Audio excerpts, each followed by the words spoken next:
আজকে আমি তোমাদেরকে গুরুত্বপূর্ণ একটি দোয়া শিখাবো। তোমরা কি শিখতে প্রস্তুত? জি আম্মা জান, আমরা দোয়া শিখতে প্রস্তুত আছি। তাহলে ঠিক আছে, তোমরা মনোযোগ সহকারে আমার কথা শোনো।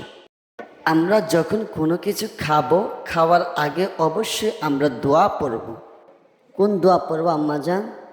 হ্যাঁ, আমি তোমাদেরকে বলছি, তোমরা মনোযোগ সহকারে শোনো। খাওয়ার শুরুতে আমরা এই দোয়া পড়িব, বিসমিল্লাহি ওয়া আলা বারাকাতিল্লাহ।